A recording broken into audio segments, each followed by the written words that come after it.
Nesse vídeo eu quero conversar com você sobre o que é a viabilidade financeira, por que é tão difícil fazer uma viabilidade financeira e qual que é a importância disso para os nossos empreendimentos imobiliários. Então vamos começar aqui pelo básico sobre a definição do que é viabilidade financeira. A viabilidade ela é a resposta para uma oportunidade de negócios. Você tem ali uma propriedade, ou essa propriedade já estava na sua família, ou você olhou para um potencial público-alvo, e aí surgiu a pergunta: será que se eu investir nesse projeto, será que se eu levar esse projeto para frente, colocar meu tempo, minha energia, meu dinheiro, esses recursos vão voltar remunerados para o meu caixa? Será que se eu fizer esse negócio, eu vou ter lucro de volta? E aí, com isso, a partir dessa definição, você vai ver que surgem algumas perguntas chaves, que é: quanto dinheiro eu preciso para fazer esse empreendimento? Eu preciso de um montante de X reais para fazer esse negócio. Desse montante de X reais que vão ser necessários, como é que é o fluxo de investimentos? Quanto que eu tenho que colocar a cada mês nesse empreendimento para que esse empreendimento funcione? E aí a terceira pergunta é: depois que eu fiz esse conjunto de investimentos, depois que eu coloquei esses recursos nesse lugar, como é que esse recurso volta para o meu caixa? As respostas que a viabilidade financeira te fornece, elas são meio que essenciais para você tomar a decisão se você vai avançar com aquele negócio, se você vai investir naquele projeto ou não. A viabilidade financeira ela é uma coisa muito do centro da atividade empresarial, e especificamente aqui a gente está conversando sobre a atividade dos empreendimentos imobiliários. Tá. Agora vamos entender por que é tão difícil fazer um estudo de viabilidade. Ali na definição você reparou que é muito importante você saber quais são os custos de empreender. E existem alguns custos que eles são explícitos, facilmente todo mundo enxerga, todo mundo vê, e alguns que são implícitos, só que aqui nesse detalhe mora as principais dificuldades. Quais são os principais custos explícitos? São os custos de insumo, os materiais que você tem que comprar para aplicar ali na obra. Eu estou falando de tijolo, concreto, aço, vergalhão, materiais de tubulação. E os custos de mão de obra. Você tem que contratar funcionários, pedreiros, serventes, marceneiros, carpinteiros, armadores. Você tem que contratar funcionários para trabalhar na obra. Isso é custo direto, insumo e mão de obra. Só que tem algumas coisas escondidas que você também tem que prestar muita atenção. Em primeiro lugar, quem está empreendendo e tendo a concepção daquele projeto, reunindo aquele grupo de investidores, conversando com os projetistas, liderando a equipe de obras, a pessoa que faz a gestão desse negócio, ela precisa ser remunerada pelas suas horas de trabalho. Na contabilidade, a gente chama isso de prolabore. É o salário do sócio que faz a gestão, é o salário pelo labor, é o salário do trabalho ali do sócio.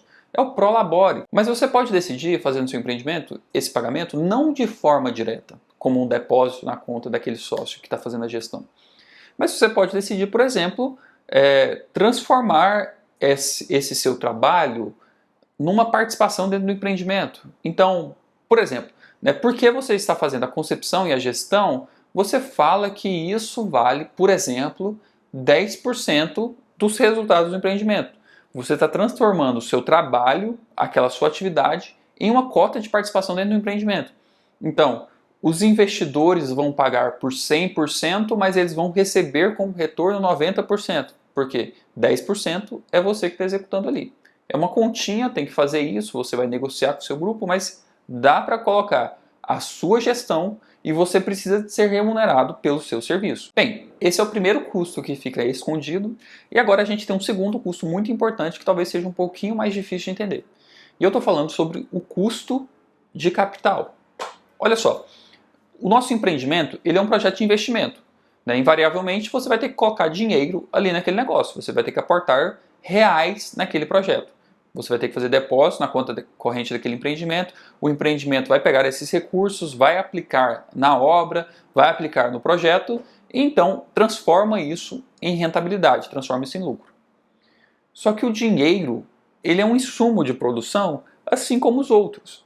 O dinheiro, assim como o tijolo, o concreto, ele é mais um dos insumos de produção. Ele é um recurso que ele pode ser aplicado em qualquer lugar e ele está sendo aplicado ali. Para a gente aprofundar um pouquinho nessa ideia sobre o custo do capital, é importante a gente entender quais são as origens e isso aqui vai acabar facilitando o nosso entendimento. A primeira origem do custo de capital para um empreendimento, ele é o custo de capital de terceiros. E aqui vai ficar muito fácil de entender se a gente aplicar a ideia da origem do capital como sendo o banco o principal fornecedor. Imagina que você quer fazer um empreendimento e você vai numa cooperativa de crédito e pega lá um capital de giro de 300 mil reais e essa cooperativa de crédito ela te empresta esse dinheiro, mas ela precisa ser remunerada por esse empréstimo que ela estava te fazendo. Então ela te dá o capital de giro que você solicitou, mas ela pede uma taxa de juros de, por exemplo, 1% ao mês, qualquer valor, 1% ao mês. Ou seja, ela te emprestou aquele capital de giro, mas existe um custo. Você vai pegar esse dinheiro, vai aplicar nessa obra, mas existe um custo para aquele capital. Então a sua obra precisa conseguir pagar o custo do capital, que é os juros que a cooperativa te pediu, 1%, e além do custo do capital, a sua obra precisa ainda ser rentável e lucrativa. O dinheiro que foi alocado ali é apenas um dos insumos. Da mesma forma como você comprou tijolo, concreto, aço, você pegou o dinheiro emprestado, colocou o dinheiro na sua obra e a sua obra tem que ser rentável o suficiente para pagar o custo, que é os juros, e também as outras coisas. O lucro entre essas outras coisas.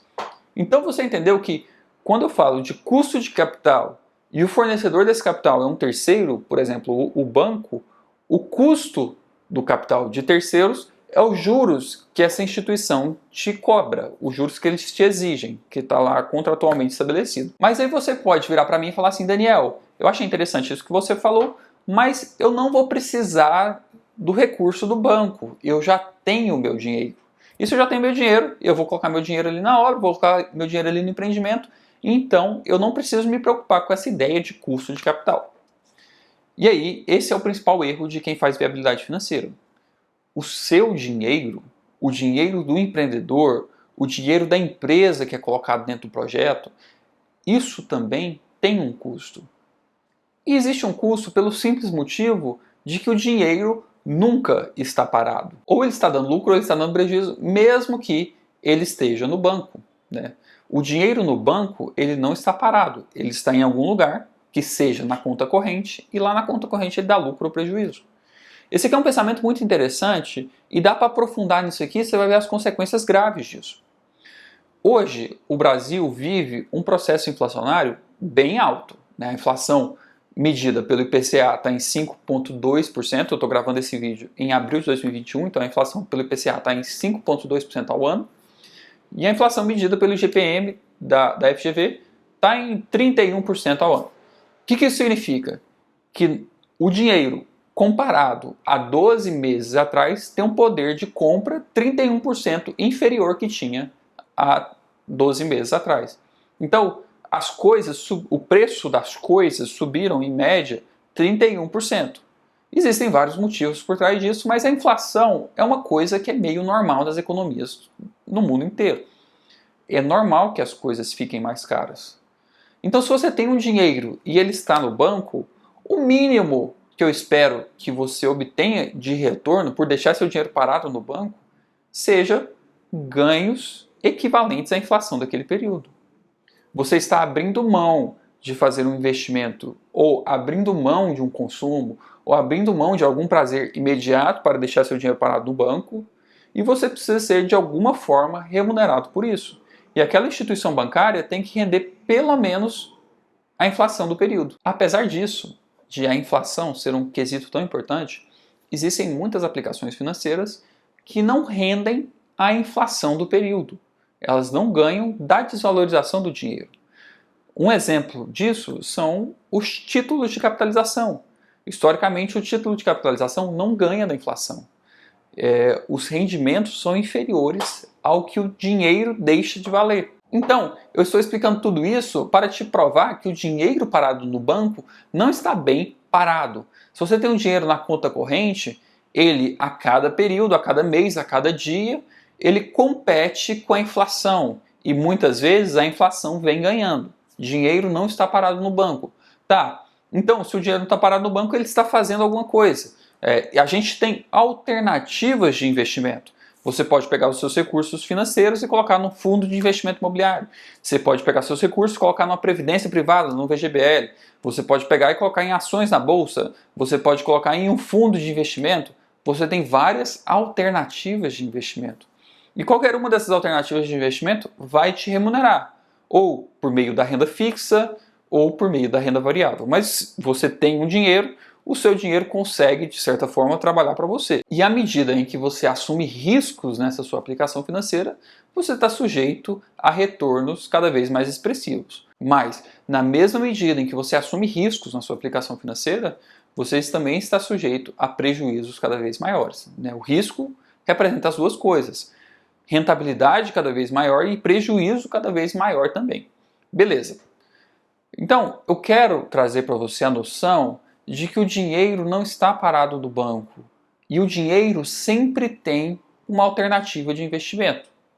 Então, ou você põe em qualquer uma dessas opções, por exemplo, né, que eu falei, fundo de investimento imobiliário, um fundo de investimento em ações na bolsa, em previdência privada, ou no CDB, no CDI, ou no Tesouro Direto, você tem um leque de opções de investimento, ou então você aplica esse seu recurso em negócios. Você vai lá e faz um empreendimento imobiliário. Você vai lá e faz, ou você vai lá e abre um posto de gasolina, ou você vai lá e abre uma indústria de calçados, ou você vai lá e abre uma clínica médica. Você tem várias opções de investimento. E o seu empreendimento imobiliário é apenas uma das opções. Então, quando a gente fala sobre o custo do capital próprio, ele parte dessa ideia de que existiam opções e eu decidi recusar a essas opções e aplicar no investimento imobiliário. Então, se eu estou decidindo recusar todas essas outras opções, é porque eu estou assumindo que o meu empreendimento imobiliário seja a melhor das alternativas.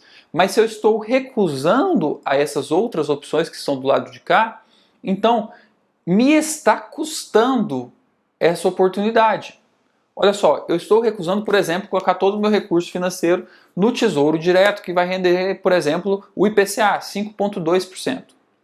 Eu estou recusei, olha, não vou colocar meu dinheiro nessa alternativa de 5,2% ao ano. Vou colocar, então, meu recurso no empreendimento imobiliário. Então, eu estou olhando para cá, analisando os potenciais retornos e disse, não vou entrar aqui, vou entrar lá. Então, qual é o mínimo que eu espero de lá, de onde eu estou colocando meu dinheiro lá no meu empreendimento imobiliário? O mínimo que eu espero é que ele atenda ao custo de meu dinheiro não estar aqui nessa aplicação de renda fixa, que eu falei, por exemplo, o IPCA, no Tesouro Direto, 5,2%. O mínimo que o meu empreendimento tem que render é o custo do meu capital não estar alocado nessa outra alternativa. Então, qual que é o custo de capital próprio desse caso? Neste caso aqui, eu estou falando que o meu custo de capital próprio é de 5,2%. Olhar para cá, 5,2%. Não, vou colocar no meu empreendimento imobiliário tem que pagar o meu capital, o meu dinheiro que eu invisto, o dinheiro dos meus investidores, o dinheiro que é aportado naquele projeto, de 5,2%. Então, esse custo de capital próprio não pode ser ignorado durante o processo de viabilidade financeira. Ele é um dos principais custos e ele tem que entrar na conta. Agora, a gente precisa de estabelecer então como que isso entra na conta. Uma sugestão que eu faço para você é simular o seguinte cenário. Todo mês você vai lá e faz um investimento no empreendimento imobiliário. E aí é como se no mês que você depositou naquele empreendimento, você olhasse para o passado, para o quanto você já depositou até ali aquele momento e emitisse um boleto fictício de juros. Olha, está aqui mais dinheiro e está aqui os juros do período passado. Só que você não recebe esses juros do período passado. Você pega esse boleto e transforma esse boleto em um novo aporte. Você acumula isso com o valor que você está colocando ali. Você acumula isso na sua cota de participação. Dessa forma, a gente evita desembolsos desnecessários e movimentos contábeis desnecessários dentro do projeto também. E aí, nesse momento, você pode me perguntar, então, Daniel, qual é o meu custo de capital? Qual que é a minha melhor alternativa de investimento? O que eu vou colocar ali?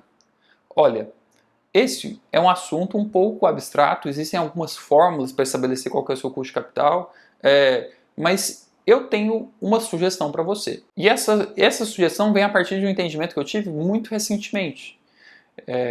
Eu acho que o seu empreendimento tem que render pelo menos a variação do dólar. A gente ficar olhando só para nosso mercado em moeda brasileira, no nosso real, é uma coisa muito arriscada. O real é uma moeda que é muito frágil, muito recente, ela está muito sujeita a interferências políticas e os nossos políticos eles não são da melhor qualidade. Então, a gente tem que olhar para um cenário um pouco mais global, um cenário um pouco mais internacional. Como que eu te sugiro fazer isso? Olha para a variação da cotação do dólar nos últimos 12 meses, qual que é o câmbio dos últimos 12 meses, quanto que aumentou o preço do dólar, e aí aplica isso como sendo seu custo de capital. Né? Porque se você não tivesse entrado nesse empreendimento, você deveria ter comprado dólar e feito investimentos no exterior. Então, se por exemplo, o dólar variou 30% no último ano, então o seu empreendimento tem que variar também positivamente pelo menos 30%. Então, por causa disso que é necessário incluir o custo de capital dentro do seu empreendimento, porque é como se ele fosse a taxa mínima de atratividade. Qual que é o mínimo que o seu empreendimento tem que render positivamente para que você não faça as suas outras alternativas.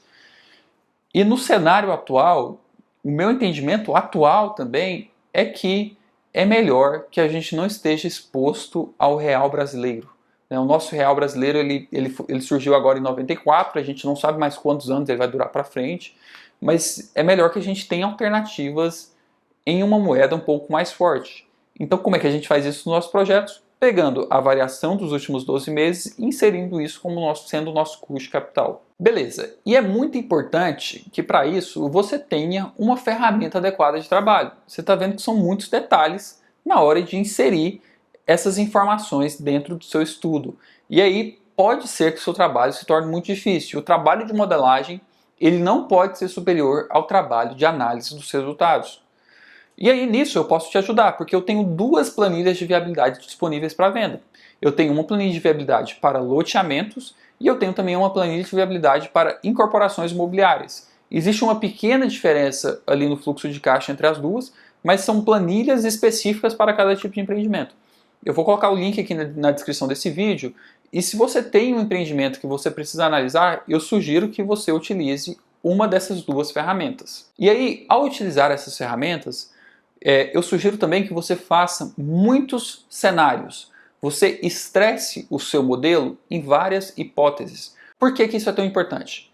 Em primeiro lugar, o futuro ele tem muitas variações. Na verdade, é impossível de prever o que vai acontecer no futuro.